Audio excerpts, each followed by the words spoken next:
Today I am chilling.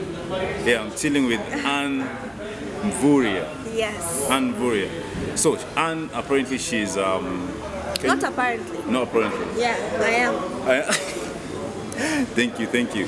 So yes, hey, okay, woman of steel. Woman of steel. So Anne, she's University of Nairobi's first female president. Female president. Yes. Is it the same as student leader? It's the same as student leader, but there are many student leaders in the university, so we will go with president. President. Yes. Let's go with president, huh? Yes. Not student leader. Just to be ambitious. It's not being a bit ambitious, it's my title, so I'm claiming my title. Yeah. But at the same point, when you're a leader, you're not a leader alone. Yeah. I have a team of 81 student leaders. 81 student leaders. So I had the 81 student leaders who go and devolve our ideas and our projects to the grassroots, to the students. Okay. So these are what we call in the national setup MCAs.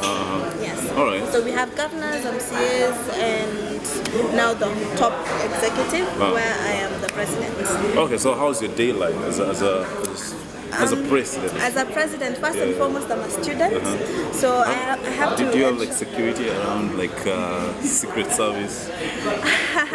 No, I do not have security like Secret Service, but I always work with my security guard. It's important because when you're in a position of leadership, it's good to ensure that you're safe. Because if I'm not safe, my people are not safe too. Yes. Oh, nice. So how's your day like? Like in the morning? In the morning, like I would wake up. A typical day for me would be all about waking up. I try to go to the gym once in a while. I try going to the gym once in a while. It's sometimes quite difficult because you have meetings set up and planned during the day, and then you're a student, so you have to ensure that you also catch up with your schoolwork. So a typical day for me revolves around my school timetable. So if I have a meeting, I have to ensure that it's not going to make me miss class, because that's the most important thing. I am a law student, and law requires a lot of time for you to be able to churn out a very good lawyer into the world. So first and foremost, my day revolves around schoolwork. After that, I do a lot of interactions with students. My office is located at main campus along University Way. And it's an open door policy. You can always find someone there. You should have told us. We should have come straight from there. That would be cool. Oh, wonderful. Next time you're welcome. Yes, you're welcome. Our offices have an open door policy. So most of the time when you get into the office, you find so many people waiting because they have issues needed to be solved. Basically that's about my day. My day revolves around school and work, and that's it. Were you this kind of a student when you were in primary school? Like you always wanted to be a leader? Yes, I've always been a leader back from primary school. I was the school head girl. I started by being a prefect in class 1. So leadership has been in me. And were you a Mtiaji? I'm Mtiaji prefect. I think I was a Mtiaji prefect because I would write newsmakers and no one would deter me from my work. So yes, I was a Mtiaji prefect. But apart from that, I'm not a Mtiaji president.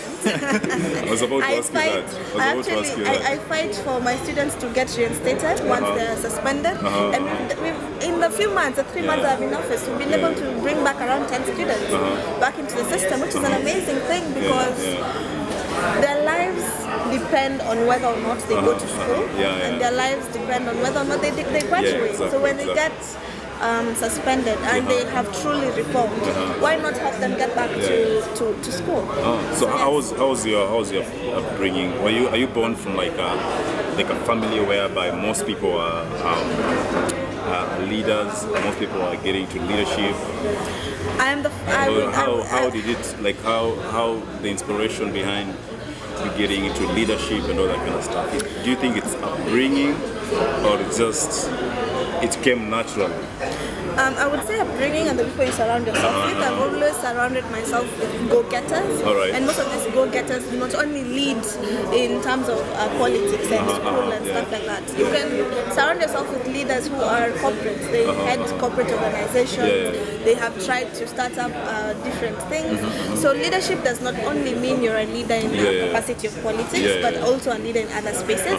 So I've always surrounded myself with people who are leaders, and you'll find myself with people who motivate you to do more and to actually achieve more and be the best that you can.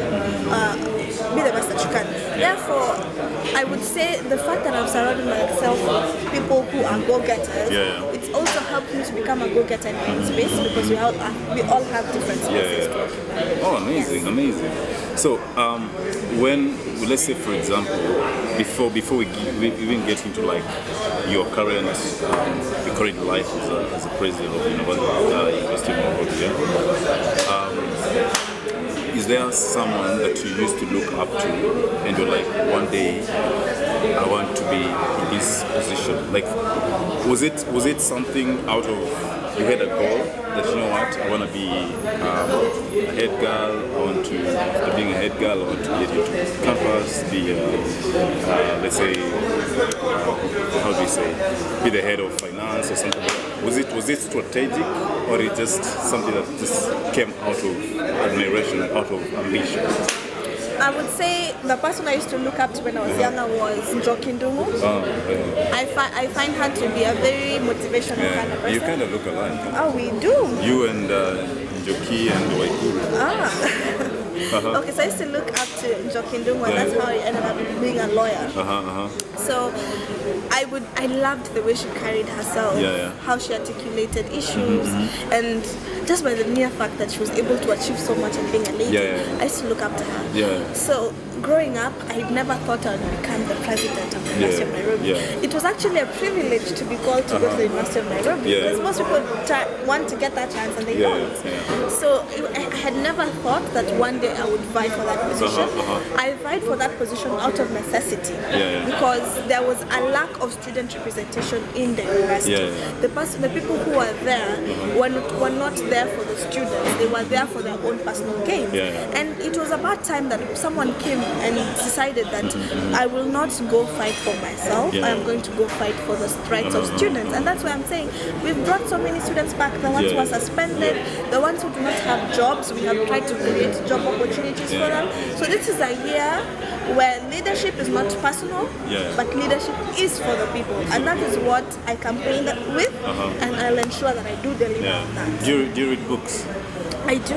Which is one book that you've read that has sort of like, you know, you saw expression.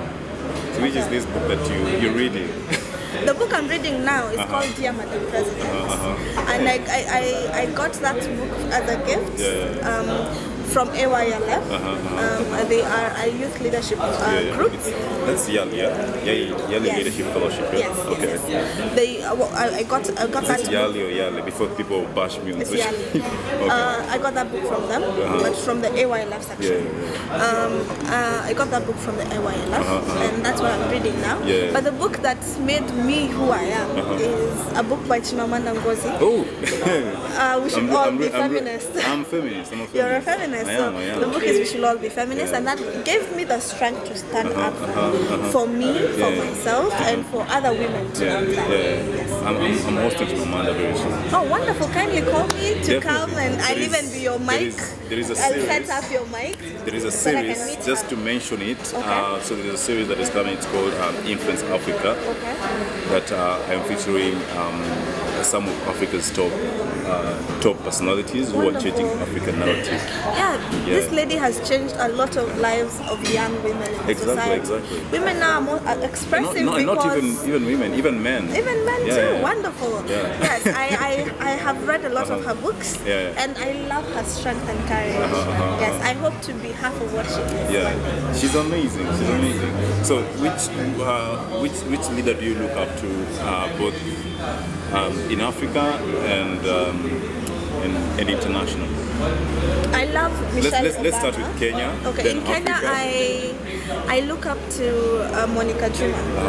The way she expresses herself, the way she carries herself, and the way she handles things. It's to a kind of precision that is amazing and perfect. And I find her to be a very good intellect, and the way she handles issues is very good. So I would like my leadership to also be like that, where our issues are handled. And Kajuma is from... she's a cabinet secretary. Of course. Yeah, I think so, yes. Yeah, she's a CS. Is it the same as Aisha Juma? No. Okay. Monica Juma is a CS. All right. Aisha Juma is a member. Pardon my ignorance. Yes. So yes, I look up to Monica Juma a lot. I like Aisha Juma's confidence. What do you think about it? Now that she's you're very talking about the confident. She's very confident. I like how confident she is. She's not deterred by what people think. She's a queer personality. Do you think you have a queer character? Do I have a queer character? Yeah. No, you can never judge yourself. People judge you. So I would not be able to give you that answer. Do you think if you were another person, do you think you have a queer personality? That I should answer next time. I'll go and ask people, do I have a queer personality? Okay, you know that's part 2 of this segment. Oh, there's a part 2 of the segment. Okay. So I'll answer this question during the part 2 of the segment. Yes. So you're talking about Monica Juma. Yes, I have admired how she has handled the position she's at. I've also admired Malema and the way he has Julius Malema. Yes. For Africa, I've admired how he has revolutionized youth. To know, and the youth have known that they do have the power. We too have that power. It's just that we have not channeled it to the right places, because the youth can end corruption in Kenya, and it's from me and you to start it. Because if we do not start it, the people who have always been corrupt will continue being corrupt, and we will come into a society where we cannot even get a job, yet you have gone for 4 years in university. So I believe that he has brought a change that has packed a lot of things in the youth, and the youth should take that and we should run with it. So that in Kenya the youth so that in Kenya the youth too can stand up and say we're saying no to corruption, we're saying no to this, we want to have jobs, because these are things that are affecting us, but we're not talking about them.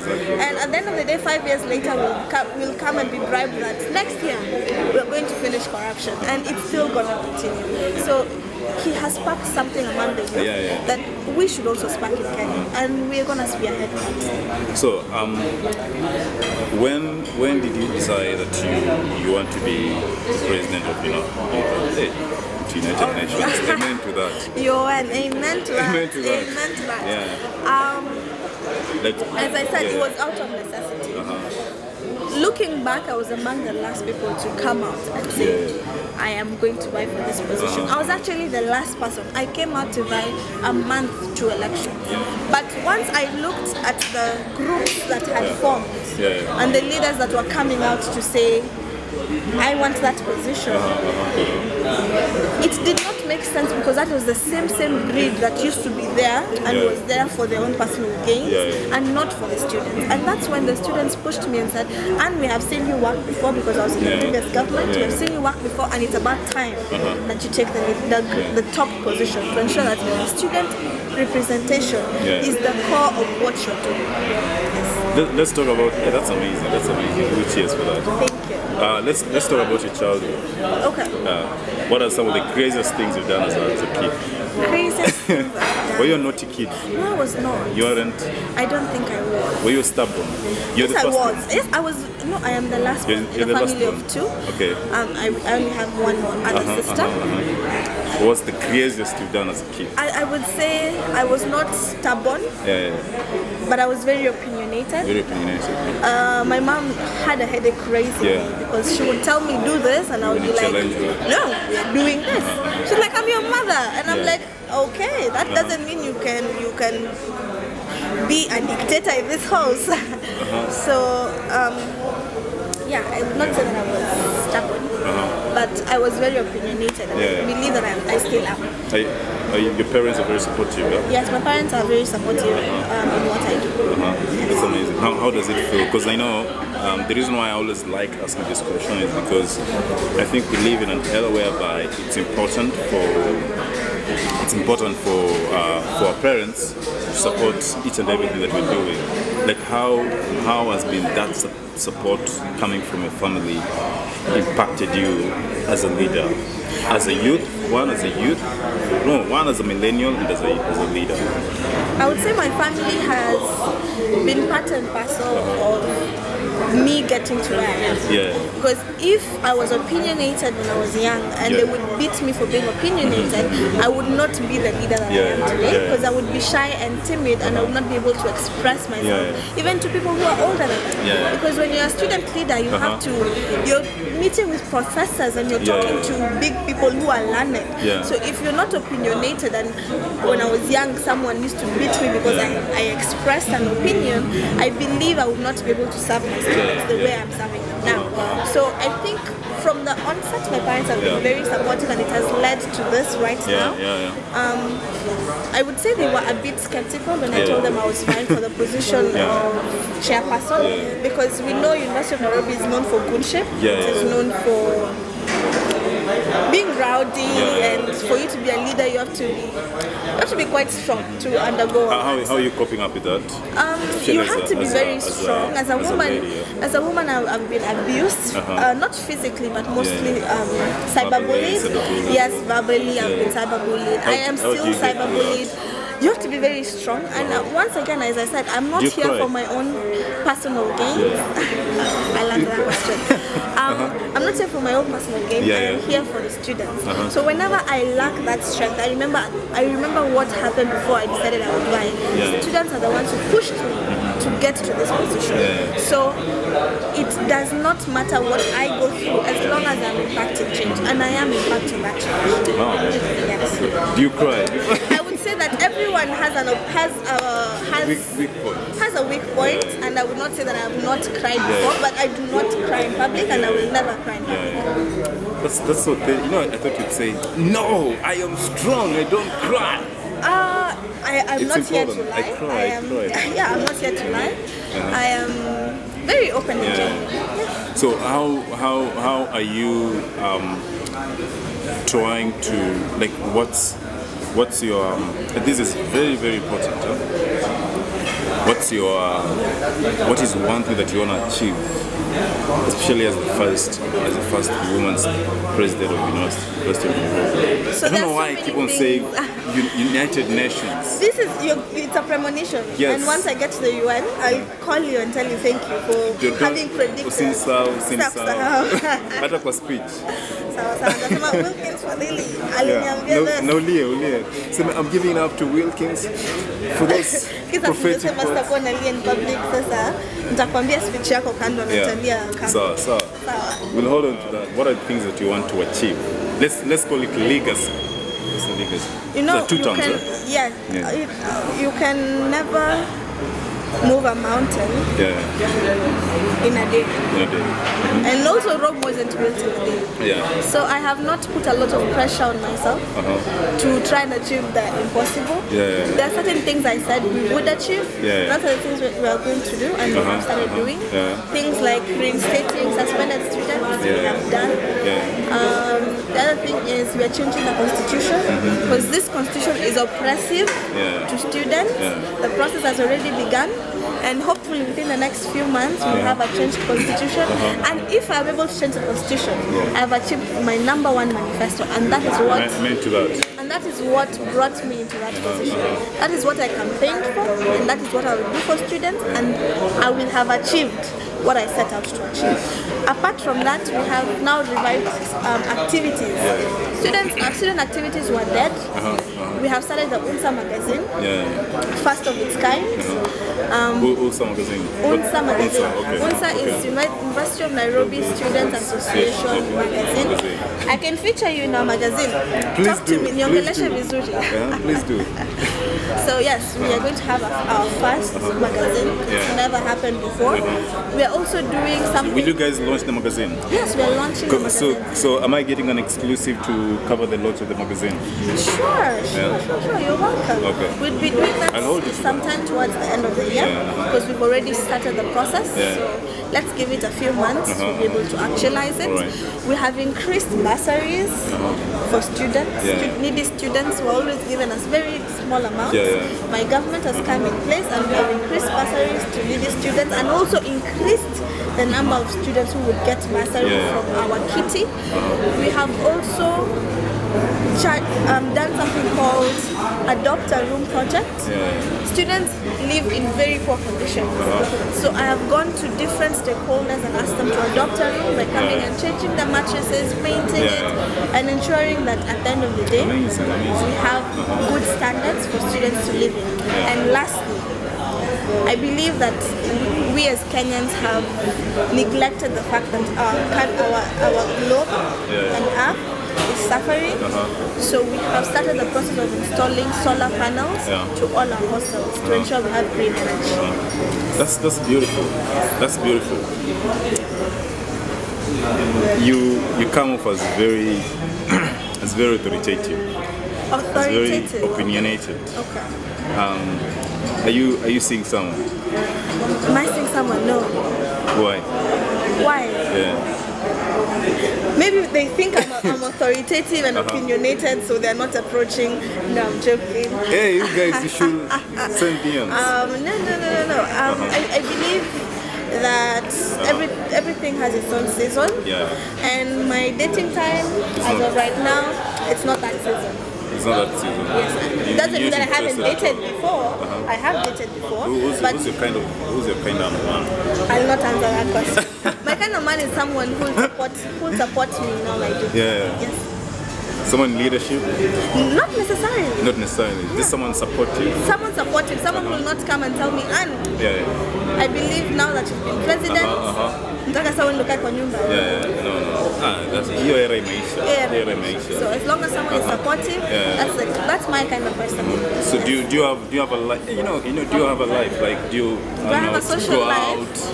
Yes, I do have a social life because you need to also dance. Yeah, you need to have balance in life. I am still young, so if 20. I'm 21 now. Yo, for real? Yes, I'm 21 now. Hey, okay. Yes, so I do have a social life. Thanks to your mom, honestly. Yes. You good job, anyway, that was a compliment. Thank you. So I do have a social life. You have a social life. What do you love doing? I love traveling. Yes, I would travel every day of the week if I was not busy. What's your travel destination? I would want to go to any island where you get to just sit and bask in the sun. Yes. Okay, amazing. So, as we wind up, so we've had, especially last year, we had cases of so many students killing each other. Yes. People call it femicide, but I don't like to call it femicide because I have called it femicide. The reason why I don't like calling it femicide is because, like, killing is just killing. Whether you're killing a man or you're killing a woman, that's what I think. What do you think? I believe whether you're killing a man or you're killing a woman, it's still killing. But there has been a rise in the number of women who are being killed in the past few months. When I did an event at the University of Nairobi, which was an amazing event. I partnered with Embrace, FIDA, Crew, and they all came in support of what we were doing at the university. And we even invited Matiang'i, who came, and he promised us that now in police stations we have gender desks back. So the reason why I call it femicide was because there was such a rise in the number of girls, especially university girls, who are being killed by their boyfriends. And the question we should all be asking ourselves, before it gets to killing, what is the problem? What's the problem? The problem at this point is mental depression. The youth are mentally depressed because we do not have jobs, we have lost hope in life. And so sometimes when people are depressed, they don't think well. And that has seen us lose so many young people. And that should change. Not only for the girls who've been killed, but also for the boys who have been killed. I do not discriminate and say I will only protect the girl child because I am a leader of both. Because even the boy child needs mentorship. The boy child has been neglected and the boy child also needs mentorship. Yes. So in as much as we're saying girls are being killed, how can we help our boys not to kill them? That's beautiful. That's beautiful. Yes. So do you have women in your cabinet? Yes, my cabinet is very well balanced. I would have balanced it even if it was not a requirement in our constitution. Our constitution requires that there should be gender balance. So in my cabinet, we are a team of 7. I have 3 ladies and 4 men. Very balanced. Amazing. So any last word let's just make this for a woman out there. So any woman who wants to get into like student leadership, who would want to get into any leadership position, start. You might lose. I have lost before. I lost last year, but I started, and that is what has propelled me to here. So start. Do not be afraid. Do not let yourself be intimidated by men, because I vied against 12 men. We were 13 candidates. I was vying against 12 men. I would have been intimidated. Was crazy. It was very bad. You will be intimidated along the way, but as long as you do not lose focus and sight of what you're trying to achieve, things will work out. And even if you do not get into that position that you're looking for, doors do open and something will come up. You have to start. You cannot expect that you would be able to grow maize by sleeping on your bed. It doesn't work like that. It doesn't work like that. You have to start somewhere. Amazing. You don't have to start as president. You can start as gender representative, and that will grow. So gradually. Yes, start somewhere. All right. So that was Anne Mvurya. You said Anne Mvurya who? Anne Mwangi Mvurya. Anne Mwangi Mvurya. And this was Wilkins Diary Podcast. And stay tuned for another amazing series coming up that is called Influence Africa. So whereby we're going to sit down with different leaders and different personalities across Africa. And our first personality is Bobi Wine, from Uganda, coming on Influence Africa. So stay tuned for Influence Africa series season 1. Wonderful. Cheers, thanks for coming. Thank you. Thank you for having me. Thank you. Thank you.